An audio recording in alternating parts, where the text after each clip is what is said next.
Praise the Lord. खुदावन याशुआ हामशिया के नाम से फिर एक बार हम आप सबों को इस YouTube चैनल के अंदर स्वागत करते हैं। और बुधवार के जो बाइबल स्टडी के लिए आज मैं आपके सामने उपस्थित हूँ। खुदावन यीशु मसीह को हम धन्यवाद करता हूँ कि प्रभु ने फिर एक बार वचन प्रचार करने के लिए मौका दिया, अवसर दिया। और आप सबों को भी धन्यवाद करना चाहता हूँ कि आप खुदा के पवित्र कलाम सुन रहे, उसी के द्वारा प्रभु सबों को आशीष करे। ये पिछले हफ्ते में हमने खुदा के पवित्र कलाम से तंबू के 7 सामान को हमने देखा था, और उसमें से एक सामान के विषय में आज हम देखेंगे। वो है धूप जलाने के लिए वेदी। तो वहाँ पे धूप जलाने के लिए एक वेदी था पवित्र स्थान में। ये निर्गमन इसका 30वां अध्याय पहला वचन में लिखा है। ये 1 से 10 इसी वेदी के विषय में लिखा है, धूप जलाने की वेदी। तो आज हम इसी विषय को खुदा के पवित्र कलाम से हम देखेंगे, क्योंकि बाइबल बहुत खूबसूरत है और उसमें बहुत से बातों को खुदा ने लिखा है। खास करके पुराने नियम जब हम पढ़ते हैं, जैसे आइजिया में लिखा है कि यहाँ पे थोड़ा, वहाँ पे थोड़ा, लेकिन परमेश्वर की आत्मा जो है, जैसे एशिया की किताब 34वां अध्याय 16 में लिखता है कि यहोवा की पुस्तक हमें ढूंढ कर पढ़ना है, इसी में ढूंढना है, इसी में सब कुछ है, इसी में सब अर्थ है और सब कुछ इसी में है। क्योंकि जो भी गुप्त बात है खुदाई उसको प्रकट करते हैं, और जो भी हमारी शंका है उस सारी शंकाओं को भी परमेश्वर ही हमें समझाता है। इसलिए पवित्र कलाम को जानना, सीखना, समझना बहुत जरूरी है। इसलिए आज ये विषय समझने की कोशिश करना, ताकि प्रभु उसी के द्वारा आपकी आत्मिक उन्नति को बढ़ाए। और इसलिए इस विषय में हम प्रवेश करने से पहले हम प्रार्थना करें कि खुदा हमें पवित्र आत्मा से समझ दे कि उसके पवित्र कलाम को हम अच्छे से समझ सकेंगे। तो आइए हम दुआ करेंगे। Hallelujah, hallelujah. खुदावन यीशु मसीह, राजाओं का राजा, प्रभुओं का प्रभु, लॉर्ड, इस समय के लिए खुदावन तुझे धन्यवाद करते। आज के जो वचन रोटी है प्रभु तोड़ने जा रहे प्रभु, हम प्रार्थना करें हमारी समझ को खोल, आत्मा से प्रकाशित कर, और प्रभु हमें बाइबल की जो बुद्धि ज्ञान हमें दे, ताकि हम तेरे पवित्र कलाम को समझ सकेंगे और उसी के द्वारा आपके नाम की महिमा हो सके। सुनने वाले सुनाने वाले दोनों के ऊपर दया कर, अनुग्रह कर, हम सभी के अपराधों को क्षमा कर, शैतान की हर हल्ले से हमें बचा, और तेरे मार्गों में तेरी इच्छा से हम सबों को चला प्रभु। सभी के आत्मिक आंखों खोलकर हमें सिखा प्रभु। आपने हमारी विनती प्रार्थना सुना, धन्यवाद कर छोटी सी विनती खुदावन यीशु हामशिया के नाम से मांगता हूं, सुन कबूल कर, आमीन। जो आज का जो विषय है, धूप जलाने के लिए वेदी, निर्गमन इसका 30वां अध्याय पहला वचन में लिखा है। जैसे हम इब्रानियों की किताब 8वां अध्याय 5वां वचन में लिखता है कि स्वर्ग में जो वस्तुएं उनकी प्रतिरूप है, जो धरती में खुदा ने मूसा से कहा था कि एक तंबू बनाना, तो ये स्वर्ग में जो मंदिर था उसी का एक नमूना है या प्रतिरूप है। तो पुराने नियम में जो तंबू था वो नए नियम में हमारे लिए कलीसिया भी दर्शाते हैं। इसलिए जैसे तंबू के लिए खुदा ने नमूना दिया गया, वैसे मंडली को भी नमूना दिया गया है। उसी के आधार पर हमें हर चीज करना है। क्योंकि आप निर्गमन इसके 39 चैप्टर और 40 चैप्टर जब पढ़ेंगे तो वहाँ पे लिखा है कि 18 बार लिखा है कि जो कुछ मूसा ने किया प्रभु की आज्ञा से किया, इसी के द्वारा शिखाना ग्लोरी वहाँ पे उतरा। क्योंकि मूसा ने जो भी किया, खुदा ने जो दिया हुआ नियम, जो भी नमूना था, उसी के अनुसार उन्होंने उस तंबू को खड़ा किया। इसलिए खुदा के शिखाना ग्लोरी वहाँ पे उतरा। इसलिए आज मंडली के अंदर भी वही काम होना है, तो हमें भी वो नमूना के आधार पर हर चीज करना है। इसलिए प्रेरितों की शिक्षण के आधार पर हमें सब कुछ करना है, क्योंकि खुदा ने इन प्रेरितों को चुनकर उन्हें प्रभु ने उसकी आत्मा से प्रकाशित किया हुआ वचन है, जो हम प्रेरित की किताब से आगे बढ़ते हैं, तो उसी के आधार पर हमें आज सब जब करेंगे तो खुदा जरूर हमें आशीष करेंगे। तो आज का जो विषय है इसमें 3 छोटा सा विषय भी है। पहला है धूप का अर्थ क्या है या मतलब हम देखेंगे। दूसरा है वेदी कैसे बनाया जाए, उसी के विषय में भी हम देखेंगे। तीसरा है आपको वेदी पर क्या करने की आवश्यकता है। तो वेदी पर क्या करने की आवश्यकता है, यह है तीसरा जो छोटा विषय है। तो ये 3 विषय को हम आज खुदा के पवित्र कलाम से हम देखेंगे। तो पहला चीज है धूप का अर्थ क्या है या मतलब क्या है, उसी को हम देखेंगे। जैसे निर्गमन इसका 30वां अध्याय पहला वचन में लिखा है, फिर धूप जलाने के लिए बबूल की लकड़ी की वेदी बनाना। तो ये बाइबल में लिखा है एक वेदी बनाना, और यहाँ पे धूप जलाने के लिए वेदी है।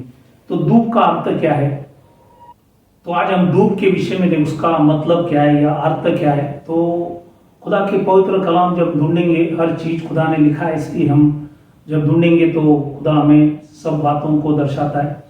इसलिए भजन संगीता इसका 141वां अध्याय उसका दूसरा वचन में लिखता है, Psalms 141 वर्स 2, वहां पे लिखा है मेरी प्रार्थना, बाइबल में लिखा है तेरे सामने सुगंध धूप और मेरा हाथ फैलाना संध्या काल के अन्न बलि ठहरे।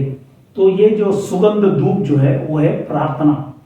प्रार्थना मतलब उसके साथ उपास भी है, क्योंकि कई चीज प्रार्थना से हल होता है, कई चीज उपास प्रार्थना से हल होता है। इसलिए प्रार्थना और उपास मुख्य है। तो इसलिए धूप जलाना, जैसे धूप जलाने के बाद धुआं निकलकर धुआं कुछ समय आपको दिखता है, उसके बाद कहाँ पे गया आपको दिखता नहीं, वैसे हमारे मुंह से निकलता हुआ बात ये एक धूप है। और ये कुछ समय के बाद जब हम प्रेयर करते हैं ये खुदा के सिंहासन में पहुंचता है। इसलिए प्रकाशित वाक्य 8वां अध्याय इसका 3 और 4 वचन, रेवलेशन चैप्टर 8 वर्स 3 और 4, वहां पे लिखा है, फिर एक और स्वर्गदूत सोने का धूपदान लिए हुए आया और वेदी के निकट खड़ा हुआ, और उसको बहुत धूप दिया गया कि सब पवित्र लोगों की प्रार्थनाओं के साथ सोने की उस वेदी पर जो सिंहासन के सामने है चढ़ाए। उस धूप का धुआं पवित्र लोगों की प्रार्थनाओं सहित स्वर्गदूत के हाथ से परमेश्वर के सामने पहुंच गया। तो ये जो है धूप जलाना मतलब प्रार्थना करना। आज देखो ये प्रार्थना है पवित्र लोगों की प्रार्थनाओं सहित, बाइबल के अंदर लिखा है परमेश्वर के सामने पहुंच गया। तो इसलिए ये प्रार्थनाएं परमेश्वर के सामने पहुंचते हैं। इसलिए ये धूप जलाना मतलब प्रार्थना करना, साथ में उपवास भी करना। इसी के द्वारा प्रभु हर व्यक्ति को आशीष करता है। इसलिए मैंने आपको धूप का जो अर्थ है, मतलब है, आपको पवित्र कलाम से आपको दर्शाया। इसलिए ये है पहला जो विषय हमने देखा। दूसरा जो विषय है वेदी कैसे बनाया जाए। ये वेदी खुदा ने इजराइल लोगों से कहा था मूसा के द्वारा, इसको कैसे बनाना है। तो इसमें 7 चीज है जो आज हम वचन से देखेंगे, ये वेदी को कैसे बनाना है। पहला चीज लिखा है कि वेदी बनाते टाइम बबूल की लकड़ी की वेदी बनाना। तो बबूल की लकड़ी जो है, ये लकड़ी को अकेशिया भी कहता है या अकाशिया वुड मतलब लकड़ी। अकाशिया वुड जो है ये ऐसा है कि ये जो लकड़ी है ये जल्दी नष्ट नहीं होता है, क्योंकि ये साई के लिए प्रतिरोध है, मतलब ये इसमें कीड़ा पकड़ नहीं सकता है। और इसमें ये भी है, इसमें समर्शक होते हैं, इसलिए पानी और साई कीट प्रवेश नहीं कर सकते हैं। मतलब इसमें कीड़ा और पानी घुस नहीं सकता है और ये खराब नहीं हो सकता है। और इसीलिए ये लकड़ी को वापर करने के लिए कहा गया। और ये आत्मिक तौर से ये जो लकड़ी खुदा के पवित्र कलाम से लोग या प्रजा दर्शाते हैं। जैसे यिर्मयाह की किताब 5वां अध्याय 14 वचन, यिर्मयाह चैप्टर 5:14, ये जब हम पढ़ते हैं वहां पे लिखा है इस प्रजा को काट बनाऊंगा। तो प्रजा जो है काट या लोग, तो इसलिए ये लोगों के लिए खुदा ने दिया हुआ विधि है कि हम वहां पे जाकर, मतलब जैसे पुराने नियम में जब इजरायली लोग परमेश्वर के दास एरन ये वहां पे जाके, बाइबल के अंदर लिखा है, धूप जलाते थे। तो आज ये हमारे लिए, सभी लोगों के लिए, क्योंकि यीशु मसीह हमारा जो मुख्य याजक है और वो हमारा सिर और हम उसका शरीर होकर, आज हम उसके जो लकड़ी प्रजा है, हम खुदा के सामने प्रार्थना उपवास हम कर सकेंगे। इसलिए ये परमेश्वर ने कहा कि बबुल की लकड़ी को वापर करना, ये मनुष्य दर्शाते हैं, लोग दर्शाते हैं या प्रजा दर्शाते हैं, इसलिए आपको ये वचन बताया गया। दूसरा चीज, निर्गमन इसका 30 अध्याय 2 वचन में लिखता है, एक्सोडस 32, वहां पे लिखा है उसकी लंबाई 1 हाथ और चौड़ाई 1 हाथ की हो। तो लंबाई और चौड़ाई 1 हाथ का होना चाहिए, लिखा है 1 क्यूबिट। ये हमें क्या दर्शाता है? ये है प्रार्थना की जो लंबाई और प्रार्थना की जो चौड़ाई एक ही खुदा से होना चाहिए, क्योंकि वही पिता है, पुत्र है, पवित्र आत्मा है, उनका नाम है यशवदी मसीह, यीशु मसीह। तो आज हम वो एक ही खुदा को जानना है, एक ही खुदा से प्रार्थना करना है। हमें इस बातों को समझना है कि परमेश्वर 3 नहीं है, बाप अलग, पुत्र अलग, पवित्र आत्मा अलग नहीं है, वो एक ही है।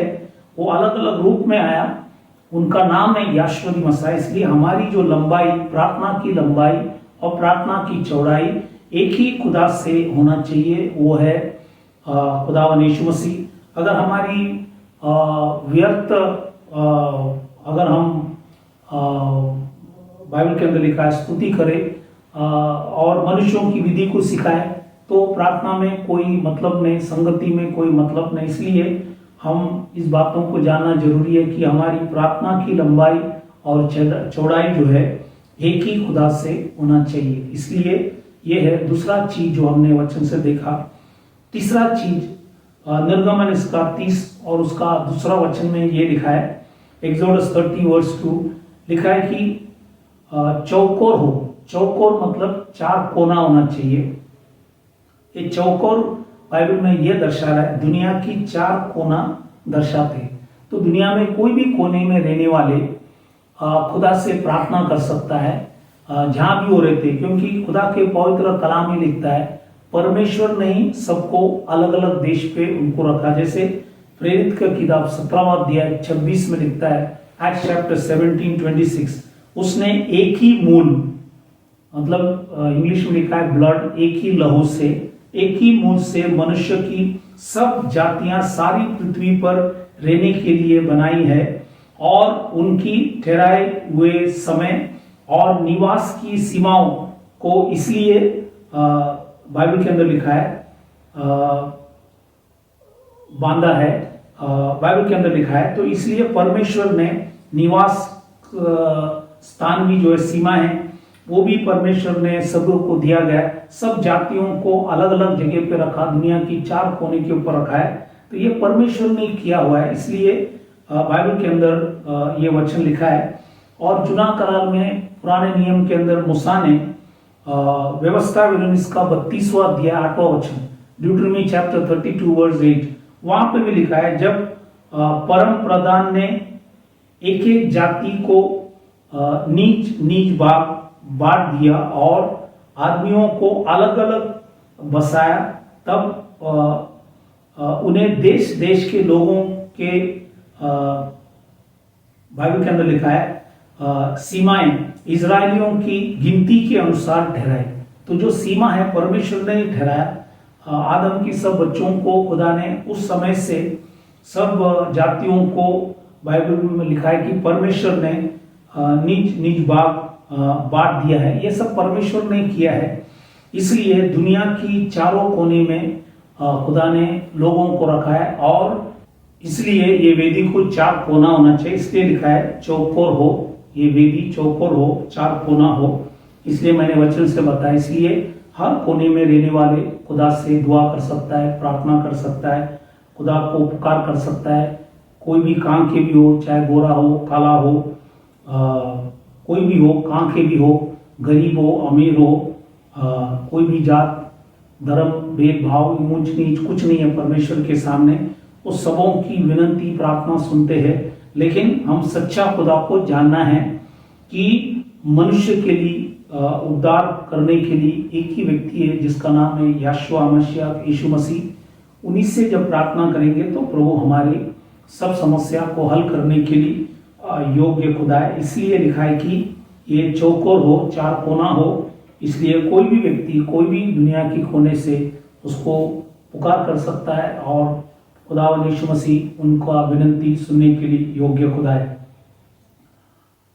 अब हम आगे जाएंगे। चौथा चीज वहां पे लिखा है वेदी के विषय में, निर्गमन इसका 30 उसका दूसरा वचन में और भी लिखा है, एक्सोडस चैप्टर 30 वर्स 2 लिखा है, उसकी ऊंचाई 2 हाथ, हाइट जो है ऊंचाई 2 हाथ होना चाहिए। ये लिखने का कारण क्या है? इसलिए कि अगर हमारी प्रार्थना की ऊंचाई बढ़ना है, आशीष बढ़ना है, तो कम से कम 2 व्यक्ति होना चाहिए। इसलिए मत्ती की सुवर्तमान 18वां अध्याय 19 और 20, मैथ्यू चैप्टर 18 वर्स 19 एंड 20, वहां पे लिखा है, फिर मैं तुमसे कहता हूं यदि तुम में से 2 जन पृथ्वी पर किसी बात के लिए एक मन होकर उसे मांगो तो वह मेरे पिता की ओर से जो स्वर्ग में है उनके लिए हो जाएगी। क्योंकि जहां 2 या 3 मेरे नाम पर इकट्ठे होते हैं वहां मैं उनके बीच में होता हूं। तो बाइबल के अंदर लिखा है परमेश्वर उनके बीच, इसलिए 2 मिनिमम रखा है। कम से कम 2 व्यक्ति अगर मिलेंगे तो हमारी ऊंचाई, प्रार्थना की ऊंचाई अगर बढ़ना है, आशीष बढ़ना है, हमें आगे जाना है, तो हमें कम से कम 2 व्यक्ति अगर होंगे, प्रार्थना करेंगे, वो आशीष में। इसलिए खुदा ने ये नहीं लिखा है कि 500 या 600, 2 से उन्होंने शुरू किया है, कम से कम जो उन्होंने रखा है। इसलिए कई समस्याएं प्रार्थना से हल होता है, लेकिन कई समस्याएं प्रार्थना और उपास से हल होता है। इसलिए यीशु मसीह ने कहा ये सब जातियां उपास और प्रार्थना से चले जाएंगे। शैतान की सब हल्लाएं, शैतान की सब युक्तियां, ये सब उपास प्रार्थना से निकल जाएंगे। इसलिए खुदा ने यहाँ पे लिखा है कि अगर हमारी ऊंचाई 2 हाथ, इसलिए 2 व्यक्ति और उससे ज्यादा जब होंगे, प्रेयर करेंगे, तो वो हमारे लिए आशीष में हो सकता है। तो ये चौथा चीज मैंने आपको खुदा के पवित्र कलाम से बताया। 5वां चीज वेदी बनाते टाइम लिखा गया, वही निर्गमन उसका 30वां अध्याय 2 वचन में लिखा है, उसके सिंग उसी टुकड़े से बनाए जाए। तो सिंग होना चाहिए उसको, मतलब वो वेदी को 4 सिंग होना चाहिए। ये सिंग बाइबल में क्या दर्शाता है? ये अधिकार या सामर्थ्य दर्शाता है। सिंग कभी भी अधिकार या सामर्थ्य दर्शाता है। इसलिए प्रकाशित वाक्य 17वां अध्याय 12 वचन, रेवलेशन चैप्टर 17:12, वहां पे परमेश्वर के दास यूहन्ना लिखता है, जो 10 सिंह तूने देखे वे 10 राजा है जिनके अब तक राज्य नहीं पाया, पर उस पशु के साथ घड़ी भर के लिए राजाओं के साथ अधिकार पाएंगे या सामर्थ्य पाएंगे। अधिकार इंग्लिश में जो वर्ड है power, they will get power, वैसा। तो ये सामर्थ्य या अधिकार ये प्रार्थना के जरिए बाइबल के अंदर लिखा है। प्रेरित की किताब 1 अध्याय 8वां वचन, एक्ट्स चैप्टर 1:8 लिखता है, परंतु जब पवित्र आत्मा तुम पर आएगा तब तुम सामर्थ्य पाओगे। तो आज सामर्थ्य, जब हम साथ में बैठेंगे, प्रेयर करेंगे, तो सामर्थ्य पाने के लिए, पावर मिलने के लिए 2 या 3 मिलकर जब प्रेयर करेंगे तो परमेश्वर में आशीष करेंगे। इसलिए लिखा है कि उसका सिंग उसी टुकड़े से बनाया जाए। तो उसको सिंग भी होना चाहिए, मतलब उसे बाइबल के अंदर लिखा है कि अधिकार या सामर्थ्य जो खुदा हमें देंगे। तो इसलिए यह है 5वां चीज मैंने खुदा के पवित्र कलाम से बताया। 6वां चीज जो है 6th निर्गमन इसका 30वां अध्याय 3 वचन लिखता है, सोने से मांडना मतलब सोना ऊपर लगाना, मांडना मतलब ऊपर लगाना सोना। ये सोना हमें क्या दर्शाता है वचन के आधार पर हम देखेंगे। वो ये है, जब हम पहली पत्रोस इसका पहला अध्याय 6वां वचन में लिखा है, नाना प्रकार की परीक्षाओं, जब विश्वासी जीवन हम जीते हमें नाना प्रकार की परीक्षाएं हैं, और ये परीक्षा खुदाई ले आते कि हमें पवित्र बनाने के लिए, हमें अच्छे बनाने के लिए। जैसे पहली पत्रोस पहला अध्याय 7वां वचन में लिखता है, 1 पीटर 1 चैप्टर 7th वर्स लिखता है, और यह इसलिए है कि तुम्हारा परखा हुआ विश्वास जो आग से ताए हुए नाशवन सोने से भी कई अधिक बहुमूल्य है। तो ये सोना तो नाश हो जाएंगे, लेकिन सोना जब आग में डालता है तो चमकता है। वैसे हम जब परीक्षा में पड़ा है तो हम और भी चमकेंगे। और लिखता है यीशु मसीह के प्रकट होने पर प्रशंसा, महिमा और आदर का कारण ठहरे। तो आज अगर हम प्रशंसा, महिमा, आदर का कारण बनना है तो हमें परीक्षाओं में जाना है, और ये हमारे विश्वास को खुदावन परखते हैं, ताकि जैसे सोना आग के अंदर जब डालता है तो और चमकता है, वैसे हम परीक्षा में जब जाते हैं, कई बार परीक्षा में लोग पीछे हट जाते, कोई विश्वास से हट जाते, लेकिन ये परीक्षाएं हमें सुधारने के लिए, हमारे जीवन के अंदर प्रशंसा, महिमा, आदर ले आने के लिए खुदावन करता है, ताकि हम जब यीशु मसीह आने टाइम तक हम विश्वास के अंदर पक्के बने रहे। इसलिए खुदा हमारे जीवन के अंदर ये परीक्षाएं ले आते हैं। इसलिए लिखा है कि ये वेदी के ऊपर बाइबल के अंदर लिखा है, सोना मानना मतलब सोना लगाना। ये हमें हमारी विश्वास की परखने के विषय में खुदा ने पवित्र कलाम के अंदर लिखा है। अब हम 7वां चीज देखेंगे, निर्गमन इसका 30वां अध्याय 4वां वचन में लिखा है, दो खड़े, खड़े मतलब इसको इंग्लिश में बोलता है रिंग, बनाकर इसके दोनों ओर लगाना, वे इसके उठाने के दंडों के कोनों का काम देखे। तो ये दंडा, ये इजरायली लोग जब एक जगह से दूसरा जगह जाते थे तो ये तंबू को भी वो लोग लेके जाते थे। तो इसलिए ये उठा के लेके जाने के लिए दो खड़े बनाना, और उसके अंदर वो डंडा डालेंगे, फिर उसको खंधे के ऊपर लेकर ये एक जगह से दूसरा जगह ले जाते थे। इसलिए एक्सोडस चैप्टर 30 वर्स 4, निर्गमन इसका 34वां वचन में लिखा है। ये काय के लिए कि बाइबल के अंदर लिखा है दंडों उठाने के लिए, मतलब ये जो वेदी है उठाने के लिए। तो ये हमें क्या दर्शाता है? ये है नए करार में परमेश्वर ने गलतियों की किताब 6वां अध्याय 2 वचन में लिखा है, तुम एक दूसरे का भार उठाओ और इस प्रकार मसीह की व्यवस्था को पूरी करो। तो एक दूसरे का भार उठाना ये खुदा ने कहा। तो इसलिए ये वेदी को बाइबल के अंदर लिखा है डंडे से उठाने के लिए दो डंडा है, वैसे एक दूसरे का बाइबल के अंदर लिखा है भार जो है, बर्डन जो है हमें उठाना है। जैसे रोमियो की किताब 15वां अध्याय 1 वचन भी जब पढ़ेंगे, लिखा है कि अंत हम बलवानों को चाहिए कि निर्बलों की निर्बलताओं को सहे। इसलिए बलवान और निर्बलता, कलीसिया के अंदर बलवान भी होंगे, निर्बल लोग भी होंगे, तो हमें एक दूसरे को सहना है, अपने आप को प्रसन्न नहीं करना है। इसलिए वचन में लिखा है, इसलिए बलवानों और निर्बलताओं को हमें बाइबल के अंदर लिखा है बलवानों का काम है निर्बलताओं को सहना। और इसलिए हम प्रार्थना के अंदर एक दूसरे के लिए जब प्रेयर करेंगे तो अच्छा है, एक दूसरे के भार हम उठा सकेंगे, बोझ उठा सकेंगे। इसलिए याकूब की किताब 5:16 में लिखता है, इसलिए तुम आपस में एक दूसरे के सामने अपने अपने पापों को मान लो और एक दूसरे के लिए प्रार्थना करो जिससे चंगे हो जाओ। तो एक दूसरे के लिए प्रार्थना करना है, एक दूसरे की बोझ उठाना है। अगर कोई चर्च के अंदर बलवान है, कोई निर्बल है, तो उन्हें भी हमें संभालना है। तो ये एक दूसरे के लिए बाइबल के अंदर लिखा है का बोझ उठाना है, भार उठाना है। इसलिए यहाँ पे लिखा है कि ये खुदा ने लिखा है कि दो दो खड़े ये जरूरी है, ताकि ये डंडे को लगाकर उसको उठाकर एक जगह से दूसरा जगह ले जा सकता है। वो हमारे लिए एक दूसरों के लिए प्रार्थना करना है, एक दूसरों की भार उठाना है, बोझ उठाना है।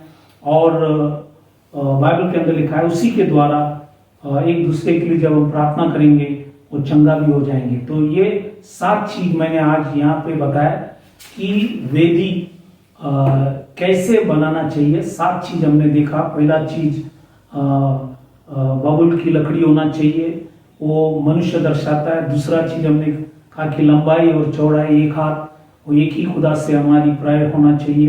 तीसरा चीज चौकोर हो, मतलब 4 कोना हो, वो दुनिया की 4 कोने के लोगों को दर्शाता है। चौथा चीज उसकी ऊंचाई 2 होना चाहिए, वो है हमारी प्रार्थना की आशीष होना है। तो 2 से अधिक मिलकर प्रेयर करेंगे तो आशीष है। 5वां चीज हमने देखा उसका सिंह, वो हमें बाइबल के अंदर लिखा है अधिकार या सामर्थ्य दर्शाता है। 6वां चीज सोने से मानना करके लिखा है, वो है हमारी परीक्षाएं। और सोने से भी बाइबल में लिखा है अधिक बहुमूल्य है, जो हम परीक्षा में जब जाएंगे ताकि उसी के द्वारा प्रशंसा, महिमा, आदर यीशु मसीह आने तक हमारे अंदर पा सकेंगे। 7वां चीज हमने देखा 2-2 खड़े, उसमें ये दंडों को उठाने के लिए खुदा ने दिया गया। ये है एक दूसरे के लिए हम प्रार्थना करें, एक दूसरे का बोझ उठाए, एक दूसरे से जब हम दूसरे के लिए प्रार्थना करेंगे तो प्रभु हमारे जीवन के अंदर चंगाई दे सकता है। तो ये 7 चीज हमने देखा। अब हम तीसरा विषय में जाएंगे। आपको वेदी पर क्या करने की आवश्यकता है। वेदी जब बनाने के बाद क्या हमें करना है वहां पे। पहला चीज खुदा ने मूसा के द्वारा इजरायलियों से कहा गया, जैसे निर्गमन इसका 30वां अध्याय 7 और 8 में लिखता है, एक्सोडस चैप्टर 30 वर्स 7 और 8। और उसी वेदी पर आरोन सुगंध धूप जलाया करे प्रतिदिन भोर को, जब वे दीपक को ठीक करे तब वह धूप जलाए। और गोदली के समय जब आरोन दीपकों को जलाए तब धूप जलाए करे। पीढ़ी पीढ़ी में नित्य जलाया जाए। तो पीढ़ी पीढ़ी में करना है। ये बाइबल के अंदर लिखा है ये सुगंध धूप जलाना है। लेकिन लिखा है कि भोर को भी और गोदली को भी, मतलब सुबह और शाम, और दीपक को भी ठीक करना है। तो ये आज हमें क्या दर्शाता है। जैसे भजन संगीता इसका 55वां अध्याय 17 वचन, Psalm 55 वर्स 17 जब पढ़ते हैं लिखता है कि सांझ को, भोर को, दोपहर को, तीनों पहर में दुहाई दूंगा और कराता रहूंगा और वह मेरा शब्द सुन लेगा। तो ये वचन दाऊद लिखता है। तो दाऊद दिन में 3 बार दुआ करते थे, जैसे डैनियल करते थे, बहुत से नबी लोग पुराने समय के अंदर करते थे। खुदावंद यीशु मसीह भी बार बार पर्वत के ऊपर जाते थे, उपवास करते थे, प्रार्थना करते थे। इसलिए ये हमें जैसे हारून जो था मुख्य याजक था, आज हमारा मुख्य याजक यीशु मसीह है। यीशु मसीह हमारा सिर है, हम उसका शरीर है। इसलिए जो यीशु मसीह ने हमें दिखाया वो हमें भी करना है। इसलिए आज हमें भी सांझ को, भोर को, दोपहर को अगर प्रेयर करेंगे वो हमारे लिए आशीष में होगा। और हमें दुआ भी करना है, खराना भी है। दुख के द्वारा हम खराना भी जब करेंगे तो गॉड जरूर आशीष करेंगे। और बाइबल के अंदर ये भी लिखा है कि दीपक को ठीक करे। दीपक जो है वचन के अंदर एक भजन संगीता 119 105 में लिखा है, Psalm 119 वर्स 105 लिखता है, तेरा वचन मेरे पाँव के लिए दीपक और मेरे मार्ग के लिए उजाला है। तो आज ये परमेश्वर का वचन दीपक भी है, उजाला भी है। इसलिए आज हमें हमारा दीपक जो है हमें ठीक करना है। दीपक को जब ठीक करेंगे मतलब हमको वचन पढ़ना है, वचन पढ़ के हमें प्रार्थना करना है। वचन से जब प्रार्थना करेंगे वो बहुत आशीष में है। अपनी बुद्धि लगाकर प्रार्थना नहीं करें लेकिन वचन से, इसलिए वचन हमें पढ़ना है, दीपक हमें तैयार करना है, मतलब वचन पढ़ना है, वो हमारे लिए मार्ग के लिए उजाला होगा। तो इसलिए ये जरूरी है। इसलिए पहली थिस्सलुनीका 5वां अध्याय 17 वचन में लिखा है, निरंतर प्रार्थना में लगे रहो। तो हमें निरंतर प्रार्थना करना है। लूका की किताब 18वां अध्याय 1 वचन, लूक चैप्टर 18 वर्स 1 लिखता है, नित्य प्रार्थना करना और हिवाय ना छोड़ना चाहिए। तो इसलिए आज हम नित्य प्रार्थना करना है, निरंतर प्रार्थना करना है। 1 थिस्सलुनीका 5:17 में लिखा है निरंतर प्रार्थना करना है। तो हमें प्रार्थना को जारी रखना है, क्योंकि बाइबल में लिखा है ये सब जातियां शैतान की जो भी युक्ति है ये सब उपास प्रार्थना से चले जाएंगे। इसलिए खुदा ने लिखा है कि आरोन का काम था कि बाइबल में लिखा है बोर को और गोदड़ी के समय धूप जलाए, और उसके साथ उन्हें दीपक को भी ठीक करना है, और ये हमें भी आज करना है। दीपक हमारे लिए वचन है और धूप जलाना प्रार्थना है। तो इसलिए जितना हम वचन पढ़ेंगे, प्रार्थना करेंगे, तो शैतान की सब हल्ले से खुदा हमें बचा सकेंगे। इसलिए खुदा ने पहला चीज कहा है, वेदी पर हमें क्या करने की आवश्यकता है, ये है पहला चीज। दूसरा चीज निर्गमन इसका 30वां अध्याय 9वां वचन में लिखता है, एक्सोडस चैप्टर 30 वर्स 9 लिखा है कि अन्य प्रकार का धूप न जलाना, अन्य प्रकार का धूप न जलाना। अब लेवियों की किताब 10वां अध्याय 1 और 2 वचन, लेविटिकस चैप्टर 10 वर्स 1 और 2, ये जब हम पढ़ेंगे तो वहां पे लिखा है कि नादाब और अबीहू, बाइबल में लिखा है परमेश्वर ने उनको भस्म कर दिया।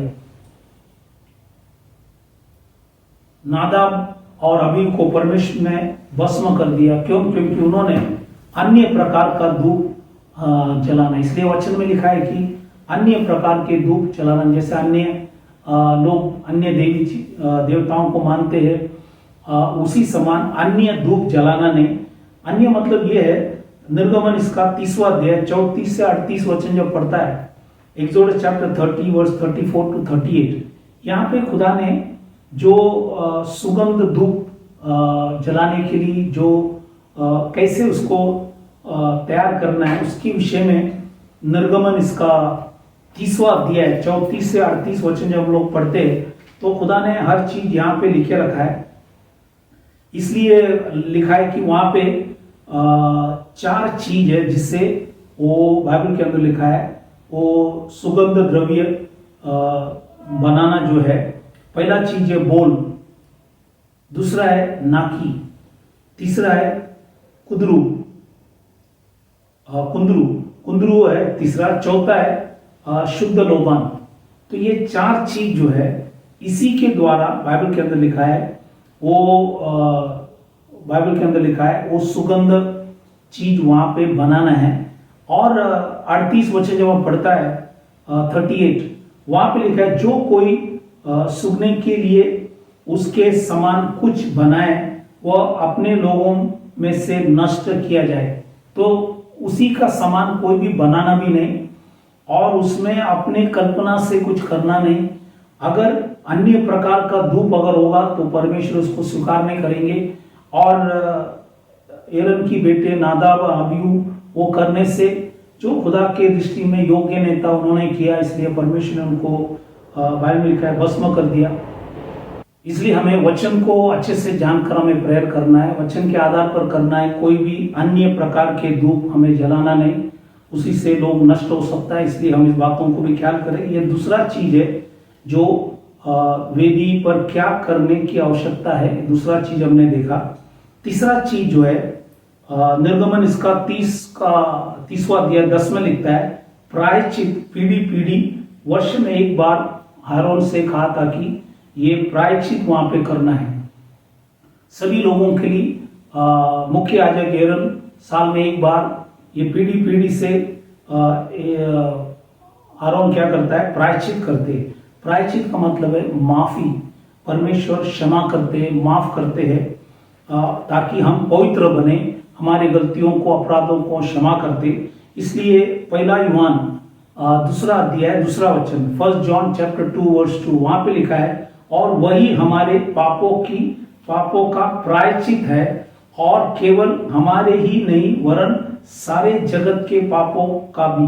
तो सब लोगों की पापों के लिए प्रायश्चित खुदावन यीशु मसीह उन्होंने स्वयं मरकर अपने लहू बहाकर हमें ये पापों से हमें छुटकारा दिया। इसलिए ये पुराने नियम के अंदर हारून जो मुख्य याजक था वो प्रायश्चित करते थे, वैसे यीशु मसीह नए करार के अंदर क्रूस के ऊपर हमारे लिए प्रायश्चित कर कर हमें छुटकारा दिया। इसलिए ये भी वेदी के अंदर करना है। तो ये 3 चीज है कि हमने आज वचन से देखा वेदी पर क्या करने की आवश्यकता है। पहला चीज सुगंध धूप चढ़ाना है सुबह और शाम, और दीपक को भी ठीक करना है। हमने वो सारी चीजों को देखा। दूसरा है अन्य प्रकार की धूप न जलाना, और तीसरा है प्रायश्चित करना।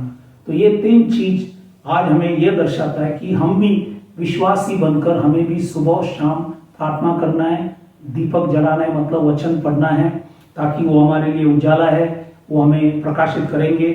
और हमें अन्य प्रकार की कोई धूप जलाना नहीं, जो भी गलत है, सही नहीं है, वो चीज करना नहीं। लेकिन खुदा ने दिया हुआ नियम और जो माप उसने दिया है उसी के अनुसार हर चीज करे। जब ये सुगंध चीज जब बनाता है तो भी परमेश्वर ने उनको क्या क्या चीज वापर करना है, और उसमें कोई डुप्लीकेट कोई अन्य चीज को वापर नहीं करना है। जैसा बताया वैसे जब करेंगे तो ही खुदा हमें आशीष करेंगे। और आखिरी में खुदावन हमारे लिए प्रायश्चित भी करते, जैसे हारून जो मुख्य याजक था साल में एक बार जाकर मंदिर में प्रवेश कर सभी के लिए प्रायश्चित करते थे, वैसे खुदावन यीशु मसीह एक बार क्रूस के ऊपर जाकर हमारे लिए भी प्रायश्चित कर हमें बाइबल के अंदर लिखा है पापों से छुटकारा दिया। इसलिए उस खुदा को हम धन्यवाद करना चाहिए। इसलिए आज हमने ये धूप जलाने के वेदी के विषय में 3 जो मुख्य विषय था उसी को हमने देखा। हमने उसके अर्थ देखा, वेदी कैसे बनाना है, उसमें 7 चीज हमने देखे। और फाइनली वेदी में हमें जब वेदी तैयार हुआ तो वहाँ पे क्या आवश्यकता है उसी चीज को भी हमने 3 चीज वहाँ पे देखा। तो इसलिए परमेश्वर के पवित्र कलाम कितने सुंदर है, सारी बातों को इस पवित्र कलाम के अंदर लिखा है। इसलिए शास्त्र को ढूंढना, पढ़ना और समझना बहुत जरूरी है, ताकि खुदा हमारी प्रार्थना को भी जरूर आशीष करेंगे। अगर हम ढंग से करेंगे, दिया हुआ वचन के आधार पर हर चीज करेंगे, तो खुदा हमें जरूर आशीष करेंगे। तो आज हम इस वचन के लिए खुदा को धन्यवाद करेंगे। विदा होने से पहले हम सभी के लिए प्रार्थना करें। यदि कोई दुखी, बीमारी, तकलीफ, परेशानी, संकट या सही धूप नहीं जला रहे तो प्रभु उन्हें भी सही धूप जलाने के लिए मदद करे। तो आइए हम लोग सभी के लिए दुआ प्रार्थना करेंगे। तो आइए हम प्रार्थना करेंगे। Hallelujah, hallelujah. खुदावन यीशु मसीह, राजाओं का राजा, प्रभुओं का प्रभु, तेरे पवित्र कलाम के लिए धन्यवाद करते। सुंदर बातों को तूने हमें सिखाया, समझाया, इसलिए खुदावन तुझे धन्यवाद देते। धूप जलाने के लिए हमें भी सहायता मदद कर, सारी रुकावट से हमें बचा। आज विशेष करके प्रभु हम जो भी बीमार, तकलीफ, परेशानी, संकट, मुसीबत, अलग अलग समस्या में फंसे लोगों के लिए हम प्रार्थना करें। खुदावन सभी के जीवन के अंदर तू आशीष कर, सभी के ऊपर दया कर। सबों को प्रभु जो भी तकलीफ है, सारी तकलीफ से यीशु मसीह खाए फटके से उन्हें चंगाई दे, और आपने भाई और लहू से उनकी सारी अपराधों को क्षमा कर, उन्हें शक्ति, सामर्थ्य, बल दे, और तेरे मार्गों में तेरी इच्छा से उन्हें चला कर। आपने हमारी विनती प्रार्थना सुना, धन्यवाद कर छोटी सी विनती खुदावन यीशु मसीह के नाम से मांगता हूं, सुन कबूल कर, आमीन।